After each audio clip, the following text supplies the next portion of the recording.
sou originário da união de dois filhos de famílias italianas, né? Por parte de pai Santilli, por parte da mãe Javaroni.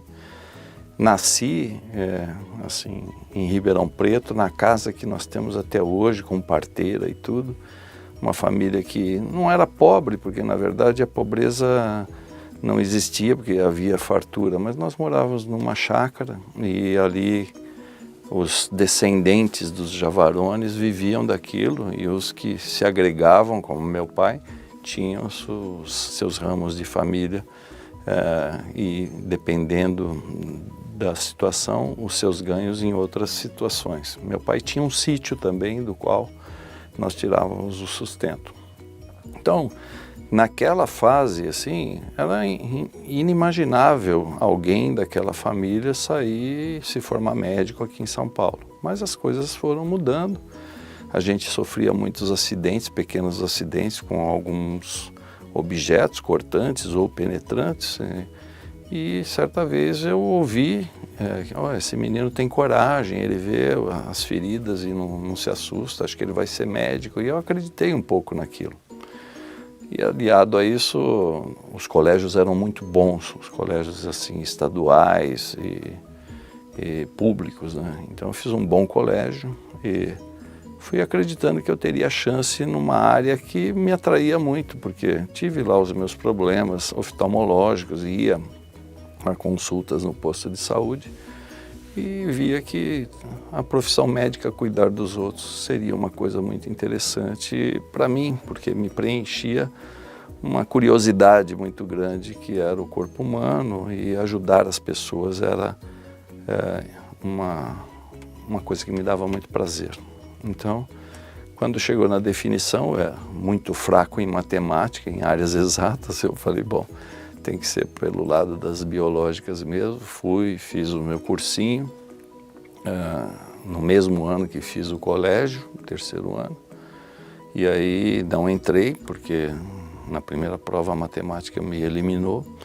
E depois fiz o segundo ano e entrei em algumas faculdades, entre elas a Santa Casa, e optei por vir para a Santa Casa, que era muito famosa, tinha assim, uma repercussão no meio dos estudantes muito grande.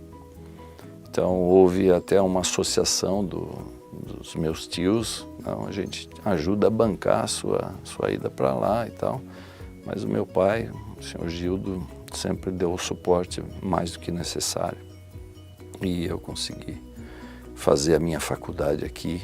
Sou da 11ª turma com muito orgulho. Pois é, então a trajetória durante a graduação, eu vou te dizer assim, eu gostaria que o tempo voltasse um pouco. Assim, se eu pudesse pegar o relógio, eu atrasaria para me colocar quando eu cheguei aqui. Adentrei esses muros, né, assustadíssimo, porque foi um desencontro. Meu pai foi me buscar em Sorocaba, porque eu estava lá, não tinha o telefone celular, não tinha essa comunicação tão fácil hoje. E ele havia recebido a notícia de que eu havia passado aqui na Santa Casa. Mas como me encontrar em Sorocaba, porque lá iniciaria uma semana antes as aulas, né? Mas foi uma felicidade muito grande. Eu indo para a aula na rua principal, vi um carro parecido com o do meu pai, falei, nossa senhora, que parece o meu pai aquele. Aí nos encontramos e aí viemos fazer a matrícula aqui. Como eu disse, adentrei pelo corredor da Toca, cheio de armários, aquilo tudo. Nossa senhora, será que essa é a faculdade mesmo? Mas aí você vai vendo na intimidade que eu acho hoje, e até então, né, nunca tinha vindo aqui assim para São Paulo, a não ser para fazer vestibular ou prestar os concursos, e nunca tinha entrado na Santa Casa. Mas isso, estou falando de fevereiro de 1973. Eu me assustei um pouco com esse tipo de entrada, e depois você vai conhecendo os caminhos, né, os meandros, e hoje isso faz parte da minha vida. Eu sou Santa Casa de corpo, alma e até o último cabelo negro que eu já tive. Então, eu acho que aproveitei pouco. Aproveitei pouco, assim, porque era uma época muito, muito frutífera do ponto de vista de conhecimento. Você encontrava com professores que eram consagrados no corredor, no caminho, tomando um lanche, tomando um café. Então isto eu acho que aproveitei pouco, né? Poderia ter curtido mais a minha turma, mas eu estava assustado, eu era um caboclo, vamos dizer assim. Entrei numa faculdade que, se eu não me engano, naquele ano, a proporção candidato-vaga era 78 candidatos para uma vaga, era altíssimo. Indivíduos que vinham de procedências diferentes, alguns de origem simples como a minha, mas outros de famílias quadricentenárias aqui em São Paulo, com formação totalmente diferente, conhecimento em termos do que é o globo diferente, mas eu acho que consegui e formei meus grupos de relacionamento, de amizade, e graças a tudo isso, essa base que me deram, assim, eu fiquei bem. Olha, na verdade eu nunca fui muito bom em algumas coisas assim, sabe? Então eu joguei futebol, mas era mais para cumprir a minha missão. Cheguei a treinar em algum time assim lá da minha cidade, mas nunca fui o expert. Não tenho muita habilidade para jogos assim de outras coisas. Faço da minha vida o meu lazer, o meu horário vago. Eu curto muito rock and roll. Então eu gosto de rock and roll, blues, né? Eu tenho uma coleção invejável de blues. E quando eu tenho tempo, eu convido os meus amigos para irem até a minha casa para a gente curtir algum tipo de vídeo ou de som mesmo, em blues, rock and roll. Não tenho conhecimento tão profundo de jazz, mas blues e rock and roll eu gosto. Lembrança marcante da minha turma, assim, a gente sempre tem vários momentos, né? Mas eu acho que uma coisa que foi marcante para a minha vida, assim, acho que não foi para a minha turma, mas para a minha vida foi importante, assim. Veja, o contexto era década de 70. Algumas convulsões sociais no país, elas estavam amainando, mas ainda existia. Então São Paulo assustava por N coisas, né? Principalmente para quem vinha de uma origem como a minha e outros colegas que vinham do interior. Não era muito difundido, assim, não tinha muito essa coisa de morar em apartamento dos outros ou com outras pessoas. As tais repúblicas eram raras aqui em São Paulo.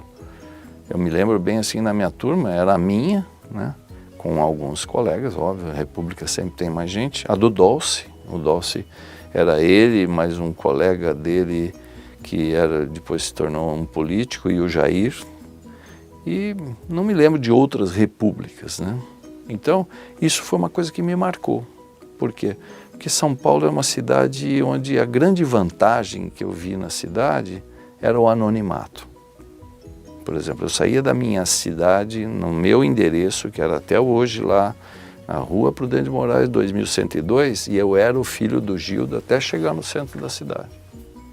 Esse é o filho do Gildo, né? O outro é o filho do Gildo, o menor, né? Então, você tinha assim, como eu vou dizer para você, um crachá, né? Então, tudo que você fizesse de bom e de errado aparecia. Tinha um lado positivo e tinha um lado negativo. São Paulo, não. Você virava a esquina, você era um anônimo. Então, dava margem a você fazer coisas que você tinha no espírito, na alma, boas e ruins também, né? Então isso foi uma coisa que me chamou a atenção. Falei, cara, aqui nós não somos ninguém, mas podemos ser alguma coisa, né? Isso era interessante. E morar em república, quer dizer, compartilhar o mesmo espaço com pessoas que você conhecia de vista, mas que você passaria a ver, né, os defeitos e as qualidades, tolerância, sabe, discussão para chegar numa decisão comum. Essas coisas me ajudaram muito, que eu acho que isso foi uma coisa importante. Mas eu falava já na República sobre essas coisas, né? A gente coordenar uma coisa de um fluxo comum, né? não todo mundo ser igual, mas pô, todo mundo tem o mesmo objetivo, né? Estudarmos juntos era uma coisa importante e termos uma disciplina, mas um comportamento que fosse igual do ponto de vista de respeitar a todos, cada um deles, mas com a sua liberdade sem prejudicar a liberdade do outro. Isso era importante. Durante um bom tempo, assim, não muito, mas um bom tempo eu fiquei, puxa vida, eu poderia ter entrado em Ribeirão Preto, né? Porque lá tem uma faculdade de medicina ótima, eu tinha alguns amigos de colégio cujos pais moravam lá na faculdade, a gente ia jogar futebol lá, né? A turma dos Marcondes, um outro pessoal roxo, né? Aí, até para mim, seria uma coisa muito mais assim, economicamente melhor, meu pai não precisaria pagar uma faculdade, pagar para eu me hospedar aqui numa república, né? E a faculdade boa. Mas aí eu fui vendo a grande vantagem de você estar na Santa Casa, né? Um hospital que tem uma faculdade dentro dele, não é uma faculdade que tem um hospital, entendeu? Esse é o ponto de diferença da Santa Casa em relação à grande maioria dos outros hospitais, das outras faculdades. Inclusive dessas que se abrem hoje. O indivíduo tem um prédio lá que era um colégio, ele abre uma faculdade de medicina e depois fala, bom, mas onde esses meninos vão ver o paciente? Bom, isso depois a gente providencia. A Santa Casa era diferente. Eu tenho um hospital, tenho bons médicos, eu vou fazer uma faculdade aqui dentro. Então essa foi a grande vantagem. E dentro desta característica da faculdade, que é eminentemente assistencial, que era assim, troca de conhecimento no corredor, professores, eles não tinham esse melindre de nos atender em qualquer situação que você os encontrasse, né? Isso certamente teria com alguns catedráticos de universidades aí que distanciavam-se dos alunos. Para mim isso foi interessante, foi muito legal, e aí eu vou ter que escolher alguma profissão, né? Eu via já pelas minhas características individuais que eu não seria um clínico muito bem sucedido, não tinha muita, assim, não via tanta resolutibilidade nos atos, assim. É lógico, você conseguia compensar, levar a qualidade de vida, mas cirurgia era uma coisa que, né? Na entrevista até, quando eu fui para a ortopedia, o professor Hungria falou, quer dizer que você é um imediatista? Eu falei, bom, se eu quiser chamar o poder de resolução de imediatismo, eu acho que eu sou um imediatista. Mas o indivíduo está fraturado, você vai e resolve a fratura dele. O indivíduo tem um defeito, você intervém e tenta corrigir o defeito.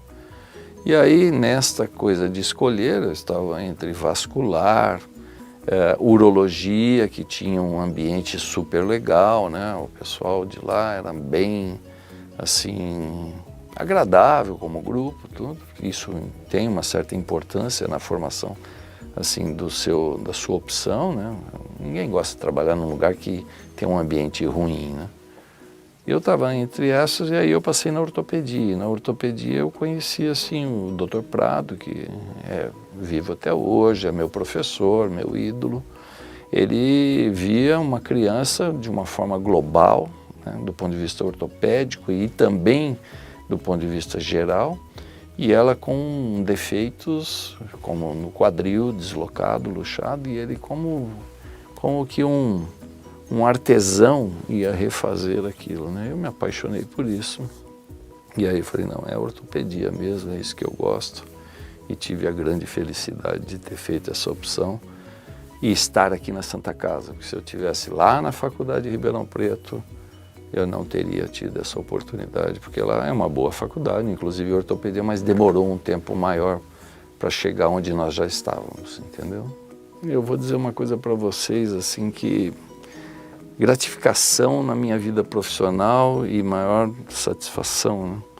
Primeiro, a satisfação de ter, assim, entrado num período no pavilhão Fernandinho Simons, que já era um lugar famoso, mas, assim, a própria medicina e a ortopedia em especial no mundo, ela estava sofrendo uma transição na década de 70. Então era muito, assim, tratamento precário até 70, 70 e pouco, porque nós não tínhamos um arsenal de opções para estabilizar uma fratura, para reverter alguma coisa que estava mal direcionada, e então usava-se gesso demais, períodos de imobilização que eram eternos. Eu cheguei a ver indivíduos ficarem hospitalizados por quase um ano na tração, com um metal atravessando o osso dele e puxando a perna dele ali. Quer dizer, isso não pode ser funcional, não é verdade? Não pode ser legal. E aí foi uma transição mundial, e que nós pegamos esse barco porque o pavilhão Fernandinho Simons, da Santa Casa de São Paulo, Departamento de Ortopedia, era o serviço pioneiro e ainda é um dos melhores serviços do país, entendeu? Então eu, garoto, né, recém-saído da faculdade, fiz a minha residência ali e comecei a ver aquela transição com chefes famosos que saíam pelo mundo para trazer coisa boa, mas ainda a ortopedia não era subdividida, todo mundo fazia tudo praticamente. O Prado, o meu professor, já fazia pediátrica. O Dr. Ruderi já tinha ido para a Inglaterra e voltou com técnicas de quadril, assim, de prótese de quadril modernas. O Dr. Osmar, joelho. Então eu falei, opa, é por aqui. E fiz parte disto. Eu sou, por exemplo, pioneiro nessa parte de ortopedia pediátrica com o Dr. Prado. Eu lavrei a ata da Sociedade Brasileira de Ortopedia e Traumatologia Pediátrica. Não me coloquei como o número 1 da sociedade, porque coloquei o meu chefe, que era o Dr. Prado. Mas eu sou o número 2, entendeu? E ele não era muito assim dessas ligações com outros departamentos de política e tal, porque é característica dele. E eu falei, não, se a gente quer ser alguma coisa, nós temos que, né, compartilhar com os outros departamentos de outras faculdades e mostrarmos a nossa força. E aí eu ingressei nessa sistemática de documentar o que nós tínhamos e mostrar fora, entendeu? Que eu acho que isso é uma coisa fundamental para a sobrevivência de todos. Não adianta você ficar olhando o seu umbigo e achar que ele é o mais bonito do mundo. Você tem que mostrá-lo para falar, não, esse é um umbigo bonito, entendeu? Ou bem feito. Eu acho que o maior desafio que a gente encontra hoje na profissão, e vivi toda essa transição, como eu falei anteriormente, desafio hoje, na realidade, é o fomento para o desenvolvimento científico. Não existe mais no país. Hoje você não ouve mais nos noticiários tudo falar de grupos que estejam, vamos dizer assim, devidamente apoiados por um poder público para desenvolver pesquisa. São coisas esporádicas. Incoerentemente, quem mais divulga as coisas hoje é o vendedor do produto, né? Quando, na verdade, o produto deveria ser pesquisado e o grupo que pesquisou, né, perceber por isso, não é ficar milionário, mas pelo menos o mínimo necessário para poder desenvolver um produto que seja mais, assim, avaliado, né? E hoje a avaliação quase não tem, porque o produto é colocado no mercado, porque, né, ele tem que gerar dinheiro, tem que gerar recursos. Essa é uma frustração. E isto repercute no nosso dia a dia. A gente hoje, pelo SUS, que é uma proposta universal de fazer assim, um tratamento que seja legal, que seja bom para todo mundo, ele esbarra no preço, no valor das coisas, entendeu? Então, fica tolhido do ponto de vista de empregar o que tem de mais avançado para a população de uma forma geral. Então o que eu vejo hoje, por exemplo, que é diferente da década de 80, 90, não existe a preocupação do poder público de financiar uma saúde de qualidade. Eles financiam a saúde. Como? Não, tem um posto lá, vai lá e seja atendido. Não é isso. Não é isso, né? Então, hoje se dá remédio para muito paciente, mas de repente interrompe. Então, o que é isso, né? Você promete uma coisa, você vai até um certo ponto e depois fala, não tenho mais, não vou fazer. Isso é muito ruim, isso é prejudicial, né? para a população. Então isso me frustra muito, porque a gente poderia ter um tipo de tratamento melhor na saúde pelo SUS mesmo. E eu não sou assim desses que eu acho que talvez se me desse a oportunidade, uma varinha de condão, eu falaria assim, tudo bem, o SUS é universal, perfeito. Mas aquele que tem um outro tipo de recurso vai ser atendido por quem dá o recurso, por quem recebe para ter esse recurso. Então aí você vê, por exemplo, às vezes na fila do nosso SUS, um indivíduo que tem um plano de saúde, mas o plano de saúde negou fazer o tratamento para ele, e ele é de um conhecimento, de um relacionamento melhor, de um poder aquisitivo melhor, ele faz uma pressão lá para tirar o lugar do coitadinho, entendeu? Hoje mesmo tive isso no ambulatório, uma moça, ela está querendo resolver o problema dela, ela falou, mas doutor, e se eu pagasse a prótese, não dá para fazer? Eu falei, você acha justo com os outros? Entendeu? Então essa conscientização é difícil, mas o governo poderia, né?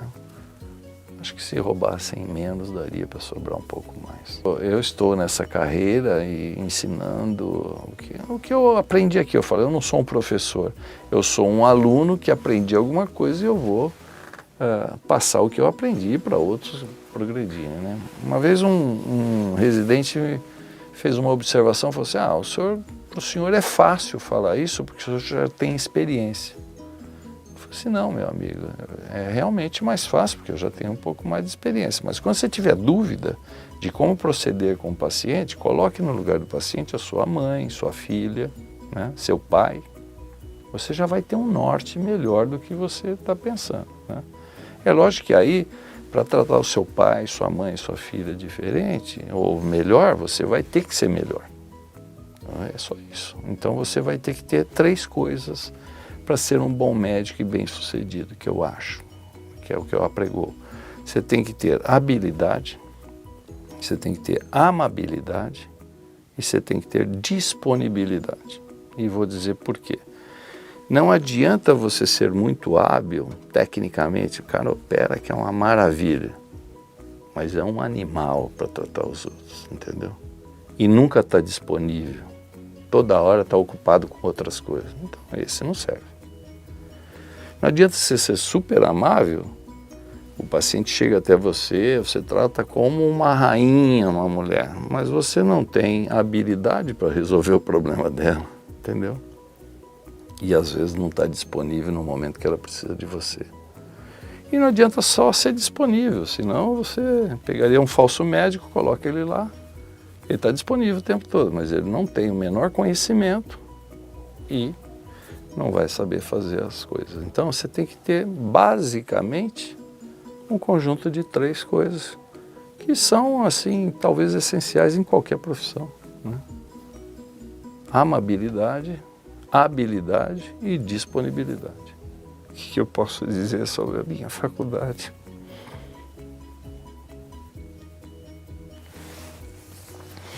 Desculpa, mas essa é a minha casa.